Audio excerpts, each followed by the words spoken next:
ഈ കൊരങ്ങരിച്ച് പ്രശ്നം കേട്ടോ. കന്നഡ ಗೊತ್ತಿಲ್ಲ എടാ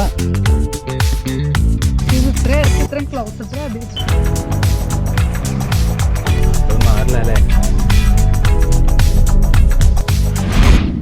അവസാനത്തെ പരിപാടി എല്ലാം സെറ്റാക്കിയാണ് കേട്ടോ. നമ്മുടെ പുതിയ ക്യാരവൻ സെറ്റ് ആയിക്കൊണ്ടിരിക്കുകയാണ്. ക്വാളിസിലാണെന്ന് ക്യാരവൻ ചെയ്യുന്നത്. ഒരു വലിയ ട്രിപ്പ് പോയി കഴിഞ്ഞാൽ ഏറ്റവും വലിയ വെല്ലുവിളി എന്ന് പറഞ്ഞാൽ പുറത്തുനിന്നുള്ള ഭക്ഷണവും റൂം എടുത്ത് റെന്റ് എടുത്ത് നമ്മൾ താമസിക്കുന്നതാണ്. ആ വലിയൊരു ബഡ്ജറ്റ് നമുക്ക് ഫ്രീ ആക്കി എടുക്കാൻ വേണ്ടിയാണ് നമ്മുടെ വണ്ടി തന്നെ ഇതേപോലത്തെ ഒരു സെറ്റപ്പ് ആയിട്ട് ഞാൻ ചെയ്തത്. ക്യാരവന്റെ പേര് മാത്രമേ ഉള്ളൂ, അതിൻ്റെതായിട്ടുള്ള പകുതി ഫെസിലിറ്റീസ് പോലും ഈ വണ്ടിയിൽ ഉണ്ടാവില്ല. വണ്ടിയൊക്കെ ഓടിച്ച് നമ്മൾ ക്ഷീണിച്ച് കിടന്നുറങ്ങാൻ നേരത്ത് നല്ല സുഖമായിട്ട് കിടന്നുറങ്ങാൻ പാകത്തിനുള്ള ഒരു സർഫസ് ആയിട്ടുള്ള ഒരു ബെഡും പിന്നെ നമ്മുടെ സാധനങ്ങൾ കയറ്റി വെക്കാൻ വെള്ളം കാര്യങ്ങളൊക്കെ കയറ്റി വെക്കാൻ വേണ്ടി ഒരു ലഗേജ് സ്പേസ്. അങ്ങനെ ഞങ്ങൾ യാത്ര അങ്ങോട്ട് തുടങ്ങി. വൻ പ്ലാൻ ചെയ്തിട്ടുള്ള യാത്രയൊന്നുമല്ല, സിമ്പിൾ. രാവിലെ 6 മണിയോടുകൂടി മുതുമലൈ ചെക്ക് പോസ്റ്റ് നമ്മൾ കവർ ചെയ്തു. ഈ റൂട്ടിൽ രാവിലെ അല്ല ഏത് സമയത്ത് വന്നാൽ പോലും മാന്യെങ്കിലും കാണാൻ വേണ്ടി കഴിയും എന്നുള്ള കാര്യത്തിൽ ഉറപ്പുണ്ട് കേട്ടോ. തൊട്ടടുത്തില്ലേ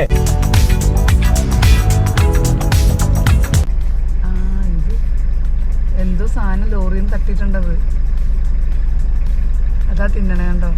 അപ്പൊ മാറില്ല അല്ലേ.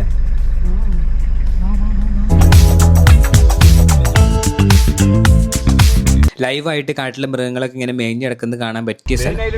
തൊട്ടടുത്ത് ടൈഗർ റിസർവേഡ് ഏരിയ ആയതുകൊണ്ട് ചിലപ്പോൾ കടുവേനെ വരെ കാണാൻ ചാൻസ് ഉണ്ട്. കാടൊക്കെ കഴിഞ്ഞ് ഗുണ്ടിൽപേട്ട എത്താറായി കഴിഞ്ഞപ്പോൾ നല്ലോണം വിശന്നു കേട്ടോ. അപ്പോഴത്തേക്കും വണ്ടി ഒതുക്കി നമ്മൾ ഫുഡ് ഉണ്ടാക്കാനുള്ള പരിപാടി നോക്കുകയാണ്. ഏറ്റവും സിമ്പിളായിട്ട് ഉണ്ടാക്കാൻ പറ്റുന്ന ഫുഡ് മാസ്റ്റർ ഷെഫായിട്ട് നമ്മുടെ പെണ്ണ് തന്നെയാണ് ഏറ്റെടുത്തിരിക്കുന്നത്.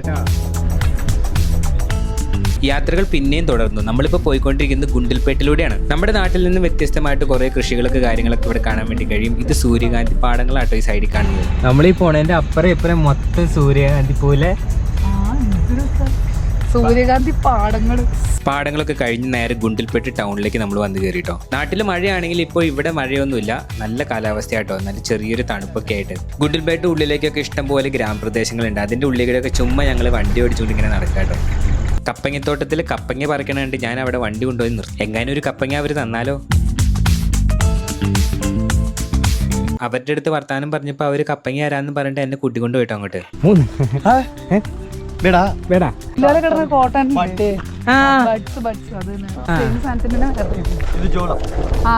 പുള്ളി ഭയങ്കര ഫ്രണ്ട്ലി ആയിരുന്നു. ഒരു ലോക്കലുള്ള കൃഷിയും കാര്യങ്ങളും എല്ലാം കാണിച്ചു തരാട്ടോ. ഇത് ഈ നാട്ടിലെ ഏറ്റവും വലിയ തടാക എന്നൊക്കെ പറഞ്ഞ് കാണിച്ചു തന്നെ. പക്ഷെ ഇത് എനിക്ക് ഒരു വൻ സംഭവമാണെന്ന് എനിക്ക് തോന്നിയില്ല. ಕನ್ನಡ ಗೊತ್ತಿಲ್ಲ ಸ್ವಲ್ಪ ಗೊತ್ತಿದೆ. ഇത്രയധികം കൂടെ ഒരുമിച്ചില്ലേ കണ്ടോ. ഒരു പരിചയമില്ലാത്ത നമ്മളെ ഇത്ര കാര്യങ്ങളൊക്കെ പറഞ്ഞ് കാണിച്ച് മനസ്സിലാക്കി തന്ന ഈ പുള്ളിക്കാരൻ ഒരു അടിപൊളിയാണ് കേട്ടോ. ഇനി നേരെ നമ്മൾ മൈസൂർക്കാണ് പോകുന്നത്. പോകുന്ന വഴി ഒരു ഇളനീര് കുടിക്കാൻ വേണ്ടി നിർത്തിയതാട്ടാ. ഇങ്ങനെ തിന്നണണ്ട് ഞാൻ ആരാണെങ്കിലും ഒന്ന് കൊതിച്ചു പോകും. നമ്മളങ്ങനെ വണ്ടി ഓടിച്ച് നേരെ മൈസൂർ എത്താറായിട്ട് കേട്ടോ. ചിപ്പിയാണെങ്കിൽ ഭയങ്കര എക്സൈറ്റ്മെന്റിൽ ആദ്യമായിട്ടാണ് മൈസൂർക്ക് പോണത്. ഉച്ചാവാറായപ്പോഴേക്ക് നൈസായിട്ടൊന്ന് ഒതുക്കി ചിക്കനും മേടിച്ചിട്ടുണ്ടല്ലോ, ചിക്കൻ കറി ഉണ്ടാക്കി വെച്ചിട്ടോ. എന്നാ വെച്ച് കഴിഞ്ഞാൽ 2 നേരം നമുക്ക് കഴിക്കാലോ. ചിപ്പിയുടെ ആണെങ്കിൽ ഭയങ്കര ആഗ്രഹമായിരുന്നു മൈസൂർ പാലസ് ഒന്ന് കാണുന്നത്. ഇതോടുകൂടി മൈസൂർ പാലസ് ഒന്ന് കാണിച്ചു കൊടുക്കാന്ന് വിചാരിച്ചു. കർണാടക റോഡിൽ പണ്ടത്തെ പത്മിനിയൊക്കെ ഓടിക്കലാണ്ടണ്ട, പറപ്പിക്കാണ്. ഞാനും വിട്ടുകൊടുക്കില്ല എന്ന് പറഞ്ഞിട്ട് ഒപ്പം പിടിച്ചു കേട്ടോ. പിന്നെ ഞാൻ നോക്കിക്കഴിഞ്ഞപ്പോൾ ഒരു ഇച്ചിരി പ്രായമുള്ള ചേട്ടന പൊക്കോട്ടെ എന്ന് വിചാരിച്ചു.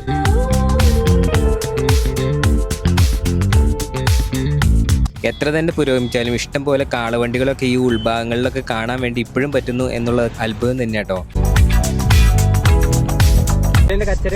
അങ്ങനെ മൈസൂർ ഫുള്ള് ചുറ്റിക്കറങ്ങി. പാർക്ക്, സൂ, മ്യൂസിയം, അങ്ങനെ ഒട്ടനവധി എല്ലാ സാധനങ്ങളിലും ചുറ്റിക്കറങ്ങിയിട്ട് പിറ്റേ ദിവസമായിട്ടോ നമ്മൾ യാത്രകൾ തുടർന്നുകൊണ്ടിരിക്കുകയാണ്.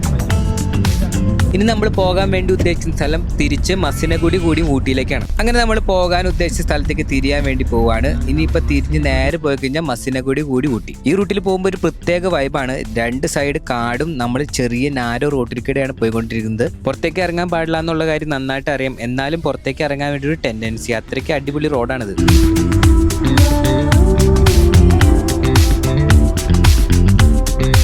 അങ്ങനെ നമ്മൾ മസിനഗുഡി എത്തിയിരിക്കുന്നു. മസിനഗുഡിയിൽ നിന്ന് വലത്തോട്ട് പോയി കഴിഞ്ഞാൽ ശിങ്കാര, ഇടത്തോട്ട് പോയി കഴിഞ്ഞാൽ മോയാർ, നേരെ പോയി കഴിഞ്ഞാൽ ഊട്ടി. ഉച്ചഭക്ഷണം ഉണ്ടാക്കാനും കഴിക്കാനൊക്കെ വേണ്ടി മോയാർ റൂട്ടിൽ പോയി കഴിഞ്ഞപ്പോൾ ഒരു നല്ല സ്ഥലം കണ്ടു. അവിടെ അങ്ങോട്ട് ഒതുക്കി വേണ്ടി.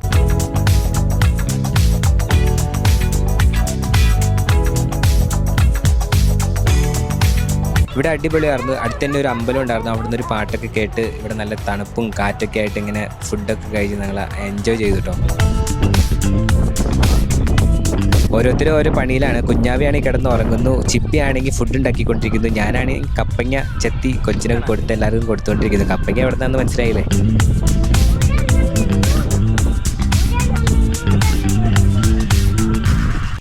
ഇങ്ങനത്തെ ഒരു സിറ്റുവേഷനിലൊക്കെ എൻജോയ് മൂഡാണ്. പിന്നെ ഭക്ഷണമൊക്കെ കഴിച്ച് കഴിഞ്ഞപ്പോഴത്തേക്കും ഞങ്ങൾ പാട്ടൊക്കെ വെച്ച് ഡാൻസ് ഒക്കെ കളിക്കാൻ വേണ്ടി തുടങ്ങി കേട്ടോ. ചെറിയ ചെറിയ സ്റ്റെപ്പുകളൊക്കെ കാര്യങ്ങളൊക്കെ നാട്ടുകാരൊക്കെ അധികം പോകുമ്പോൾ നോക്കുന്നുണ്ട്. കുഴപ്പമൊന്നുമില്ല, ഇങ്ങനെ നമ്മൾ നമ്മുടേതായിട്ടുള്ള ഹാപ്പി ആയിട്ട് പോകുന്നു.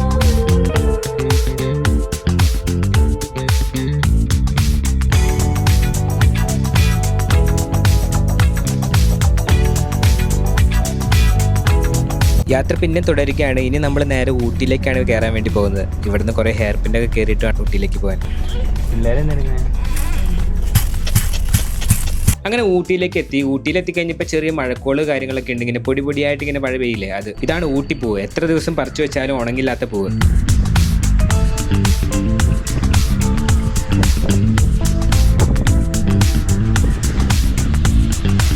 ഇന്നാ ഊട്ടിപ്പൂ. ഊട്ടിയിൽ നിന്ന് നമ്മുടെ യാത്ര ഇനി ഇവിടെ നിന്ന് ഒരു 30 കിലോമീറ്റർ ആവലാഞ്ചി ലേക്കിലേക്കാണ്.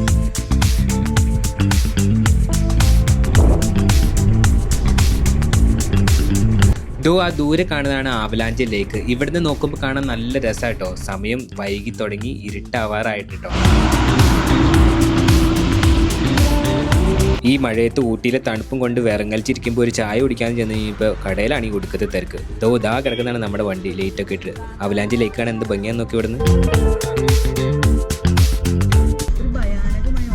രാത്രി ആയതോടുകൂടിയാണ് നമ്മൾ ആവലാഞ്ചി ലേക്കിന്റെ അടുത്തേക്ക് എത്തിയത്. പരിചയമില്ലാത്ത വഴിയും രാത്രിയൊക്കെ ആയതുകൊണ്ട് എങ്ങോട്ടാണ് ഇത് പോകുന്നതിനുള്ളൊരു ഭയപ്പെടുത്തൽ കാര്യങ്ങളൊക്കെ ഉണ്ട് കേട്ടോ. പിന്നെ സേഫ് ആയിട്ടുള്ള ഒരു സ്ഥലത്ത് റെസ്റ്റ് എടുക്കുകയും വേണം. രാവിലെ എഴുന്നേറ്റ് നോക്കിയപ്പോഴാണ് ഇന്നലെ വന്ന് കിടന്ന സ്ഥലം കാണുന്നത് തന്നെ. ഒരു വല്ലാത്ത കാറ്റും മഴയും തണുപ്പൊക്കെ ആയിരുന്നു കേട്ടോ ഇന്നലെ രാത്രി വന്ന് കിടക്കാൻ നേരത്ത്. എൻ്റെ അമ്മ ഒരു രക്ഷ ഉണ്ടാകുന്നില്ല. രാത്രി കിടന്ന് ഉറങ്ങാനും അടിപൊളി.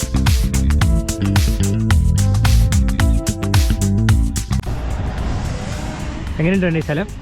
അടിപൊളി, ഒരു രക്ഷയില്ലല്ലേ? ഭയങ്കര തണുപ്പും കോടമഞ്ഞ് കുറവാണ്, പക്ഷെ ഭയങ്കര തണുപ്പും കാറ്റും. ഒരു രക്ഷയില്ലല്ലേ? ലൈക്കിന്റെ തൊട്ടടുത്ത് ഒരു ടൂറിസ്റ്റ് പ്ലേസ് ഉണ്ട്, അങ്ങോട്ട് നമ്മൾ പോവാണ്. ചെറിയ വഴിയാണ്, കാടിന്റെ ഉള്ളിൽ പോകണം.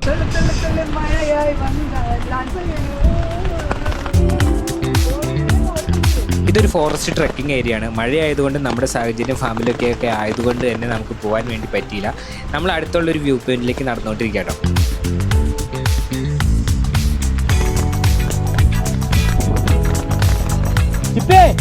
ഇവിടെ നല്ല രസം, ഇങ്ങോട്ട് വാ. കൊള പോയടാ.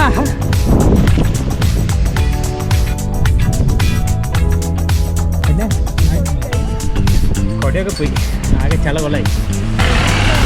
ഈ കുരങ്ങടിച്ച് പ്രശ്നം കേട്ടോ. നമ്മൾ ഇവിടുന്ന് അങ്ങോട്ട് പോയ പോലെയല്ല അവിടുന്ന് ഇങ്ങോട്ട് വന്നത്, മൊത്തത്തിൽ ചള കൊള്ളാക്കി കേട്ടോ. പിന്നെ നമ്മൾ തിരിച്ചു വന്നു കഴിഞ്ഞപ്പോൾ വണ്ടിയിൽ ഒരു കുരങ്ങ് കയറിയിട്ടുണ്ടായിരുന്നു. അവൻ ഡോറ് തുറന്നു കഴിഞ്ഞാൽ അപ്പം തന്നെ ഉള്ളിൽ കയറാൻ വേണ്ടി നോക്കും. ഒരു കണക്കിന് അവിടുന്ന് രക്ഷപ്പെട്ട് പോകുന്നു. ഇനി നമ്മൾ പോകാൻ വേണ്ടി പോകുന്നത് കിന്നക്കോര എന്ന വില്ലേജിലേക്കാണ്. സൂര്യൻ ഉദിക്കാത്ത നാട് എന്നറിയപ്പെടുന്ന, ചില സമയങ്ങളിൽ വെളിച്ചം കുറവുള്ള ഒരു ഗ്രാമം. പോകുന്ന വഴി കണ്ട കാഴ്ചയാണ്. തോട്ടത്തിൽ നിന്നും ക്യാരറ്റ് പറിച്ച് വണ്ടിയിൽ കയറുന്നു. 2 ക്യാരറ്റ് എടുത്ത് തരുമെന്ന് വെച്ചപ്പോൾ ഒരു മടിയില്ലാതെ അവർ പറക്കി തരാണ്. പക്ഷെ ഒരു പ്രശ്നം എന്താണെന്ന് വെച്ച് കഴിഞ്ഞാൽ ക്യാരറ്റിൽ മൊത്തം ചെളിയാണ്. പിന്നെ ഞാൻ അത് കൊണ്ടുപോയി തോട്ടിൽ പോയി കഴുകി, പിന്നെ നമ്മുടെ വണ്ടിയിലെ വെള്ളത്തിൽ നന്നായിട്ട് കഴുകിയിട്ടാണ് നമ്മളത് കഴിക്കുന്നത്.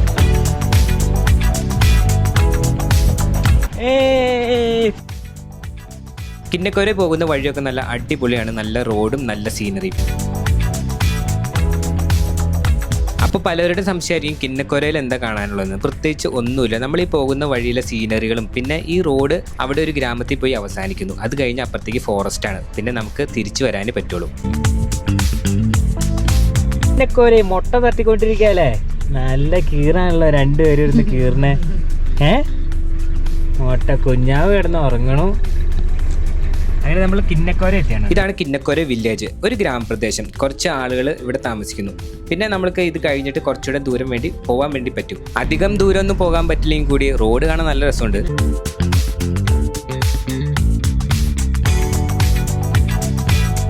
അവിടെ വെച്ച് റോട്ടി കണ്ടൊരു ചേട്ടനാണ്. അവരുടെ കയ്യിൽ കുറെ ഫ്രൂട്ട്സ് ഉണ്ട്. നമുക്കും 2 ഫ്രൂട്ട്സ് ഒക്കെ എടുത്ത് തന്നിട്ട് കഴിക്കാൻ വേണ്ടി.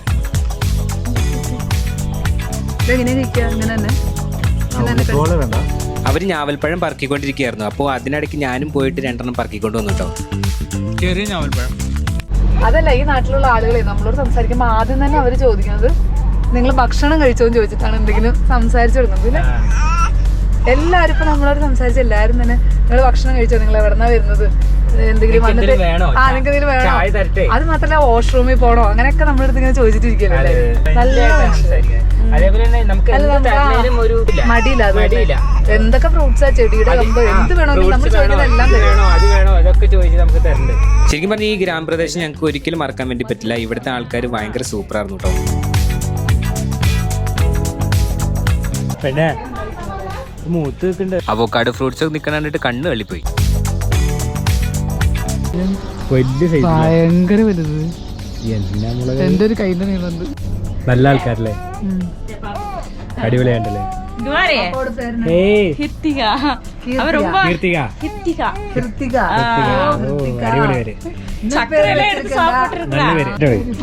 Okay bye. ശരി ശരി ശരി. വീട്ടിൽ നിന്ന് ഇറങ്ങിയിട്ട് 2-3 ദിവസമായി. പിള്ളേരൊക്കെ ഉള്ള കാരണം വീട്ടുകാരൊക്കെ പേടിച്ചിരിക്കായിരിക്കും കേട്ടോ. അതുകൊണ്ട് ഇവിടെ നിന്ന് നേരെ വീട്ടിലേക്ക് പോകാന്ന് വിചാരിച്ചു. അങ്ങനെ നമ്മൾ അവസാനം വീട്ടിലെത്തിയില്ലേ.